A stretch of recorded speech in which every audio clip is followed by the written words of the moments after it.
क्या आप जानते हैं, आपके जीवन का सबसे बड़ा निर्णय, आपका विवाह, शायद आप लेते ही नहीं हैं।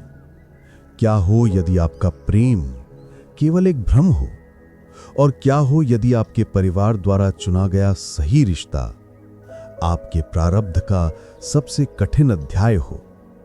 कौन सा मार्ग सही है, प्रेम का या परिवार का? शास्त्र क्या कहते हैं? यही जिज्ञासा, यही द्वंद्व और यही व्याकुलता लेकर एक भक्त पूज्य गुरुदेव हित श्री प्रेमानंद गोविंद शरण महाराज जी के एकांतिक वार्तालाप में पहुंचा। महाराज जी, दुविधा में हूं। मन किसी और को चाहता है, परिवार कहीं और विवाह कराना चाहता है। शास्त्र किसकी आज्ञा देते हैं, लव मैरिज या अरेंज? क्या करूं महाराज जी, कृपा करें, मार्ग दिखाएं। पूज्य महाराज जी उस जिज्ञासु भक्त का प्रश्न सुनकर मुस्कुराने लगे, मानो उन्हें इस प्रश्न की उम्मीद पहले से ही थी। उनकी करुणा भरी आंखों ने भक्त के संशय को पढ़ लिया था। अरे, तू इस लव और अरेंज में उलझ गया? शास्त्रों ने तो 8 प्रकार के विवाहों की चर्चा की है। उसमें गांधर्व विवाह भी है और ब्राह्म विवाह भी है। शास्त्र किसी का खंडन नहीं करते, लेकिन तू ये समझ, विवाह लव है या अरेंज, इससे अधिक महत्वपूर्ण यह है कि वो विवाह प्रारब्ध है। भक्त अभी भी उलझन में था। प्रारब्ध, इसका क्या अर्थ हुआ? भक्त के नैनों को पढ़कर महाराज ने समाधान को एक कथा की ओर मोड़ा। तू इसे एक दृष्टांत से समझ। ये कोई पौराणिक कथा नहीं, इसे आज के युग की ही एक घटना समझ ले। एक बार एक व्यक्ति रेगिस्तान में खो गया। प्यास से उसका कंठ सूख रहा था। उसे लगा आज मृत्यु निश्चित है। वो बस गिरने ही वाला था कि उसे दूर एक छोटा सा नखलिस्तान दिखा। वो अपनी बची खुची शक्ति बटोरकर वहां पहुंचा। वहां 2 कुएं थे। एक कुएं पर बड़ा सुंदर नक्काशीदार पत्थर लगा था। उस पर लिखा था प्रेम का कुआं। दूसरे कुएं पर साधारण पत्थर लगा था जिस पर लिखा था परिवार का कुआं। वो व्यक्ति प्रेम के कुएं की सुंदरता देखकर उसकी ओर भागा। उसने जल्दी जल्दी पानी पिया, लेकिन पानी पीते ही उसे चक्कर आने लगे। वो पानी खारा था, जहरीला था। उसे समझ आया कि ये केवल एक मृत तृष्णा थी। वो घिसटता हुआ मरणासन स्थिति में दूसरे कुएं यानी परिवार के कुएं तक पहुंचा। उसने सोचा अब यही अंतिम आशा है। उसने उस कुएं से जल पिया। वो जल भी कड़वा था, बहुत कड़वा था, लेकिन वो जहरीला नहीं था। उस कड़वे जल ने उसके प्राण तो बचा लिए, पर उसकी तृप्ति नहीं हुई। तभी वहां से एक संत गुजर रहे थे।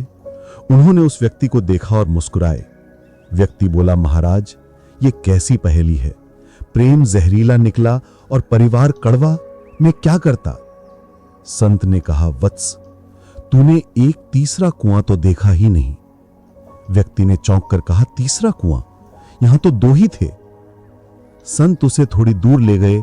वहां झाड़ियों के पीछे एक छोटा सा, लगभग सूखा हुआ कुआं था जिस पर कुछ नहीं लिखा था। संत ने कहा, यह प्रारब्ध का कुआं है। इसका जल न मीठा है, न खारा, न कड़वा। इसका जल वही है जो तेरे कर्मों ने इसमें भरा है।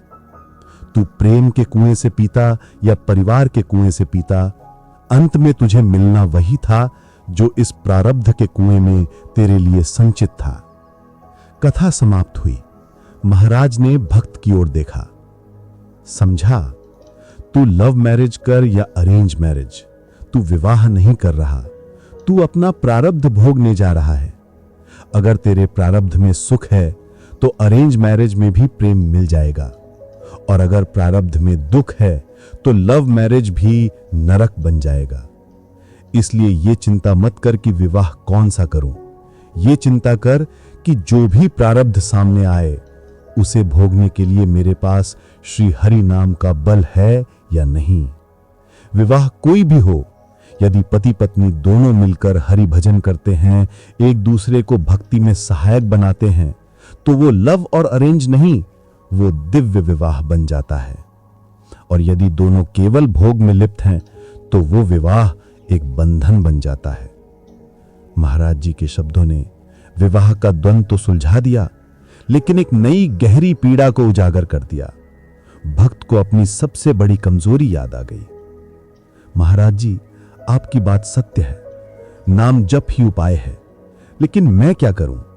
मुझे लगता है मेरा भाग्य ही खराब है। क्या जो भाग्य में नहीं है उसे पाया जा सकता है? क्या आपके जीवन में भी ऐसा पल आया है जब मन किसी गहरे प्रश्न में उलझ गया हो? अपने विचार कमेंट में जरूर लिखें, और यदि कोई प्रश्न हो तो उसे भी साझा करें। हम उसका उत्तर धर्मशास्त्रों और हित श्री प्रेमानंद जय महाराज जी की वाणी से ढूंढकर प्रेम पूर्वक आप तक पहुंचाएंगे। मिलते हैं अगले वीडियो में। राधे राधे।